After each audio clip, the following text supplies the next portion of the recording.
March 2011. Does this date sound familiar to some of you? Yes, because it was on this day that the nation of Japan was facing its most critical, crucial crisis in 66 years since World War II. This was the day Japan was facing the least desired double-dose dhamaka. एक के साथ एक free offer. Earthquake के साथ tsunami free.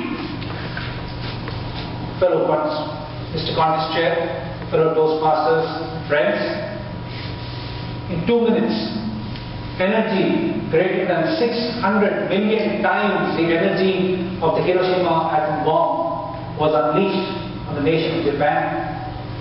In 2 minutes, people lost everything they had, everything they owned, loved ones, children, adults. Everything one could ever hope for and accumulated was wiped out, washed away. For you and me sitting here in Hyderabad, it would have been so difficult to kind of even imagine the magnitude of those losses.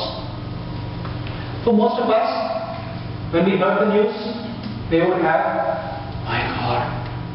For some of us, neck exercises with breathing control, oh no. And for some of us, lunch table conversations in the days to follow. And that's it. Quite frankly, we don't care. And that's how the world has been too, except for one selfish reason: the fear of nuclear radiation. Friends, you know that Japan as a nation has nothing going for it since day one. It's an archipelago, it's a collection of 6,852 islands with absolutely no natural resources. Over 65% of the country is covered in forests. Less than 24% of the land can be used for agriculture. Oh, and they are hit every day. Just yesterday they had 27 earthquakes. I'm not faking this data. 27 earthquakes just yesterday. And still, this is a country that until a few days ago was the third largest economy of the world. This is a country that boasts of Tokyo, the largest metropolitan area with over 30 million people as residents. This is a country that boasts of classic production systems like the Toyota production system.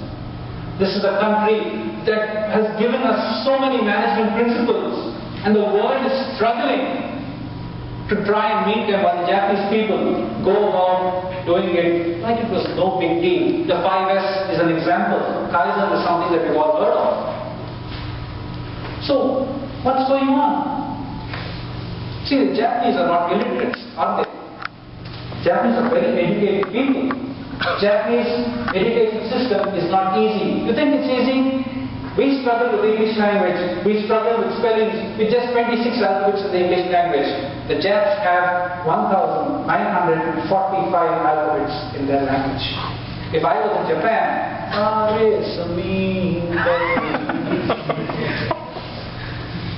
so, obviously, the Japanese are not fools and are not illiterates. If that is the case, they have bullet trains as well. This country with educated people, this tiny developed nation that has bullet trains, how are they so different from us? What is the difference? We are educated too. We speak English better than the Japs, don't we? Yes, we do. What's the difference? The difference is the other side of the coin. You see, the Japs or the Japanese, in all their advances, have never let go of their roots. They have a deep sense of respect for the individual. They have a deep sense of respect for nature. They have a deep sense of respect for time. They have a deep sense of ownership and sense of discipline running through their blood. That's it, fellow Toastmasters, that's it. It's the perfect marriage of education, culture, and ethics. Pati Patni or Wo. You see, we in India blindly hate the West.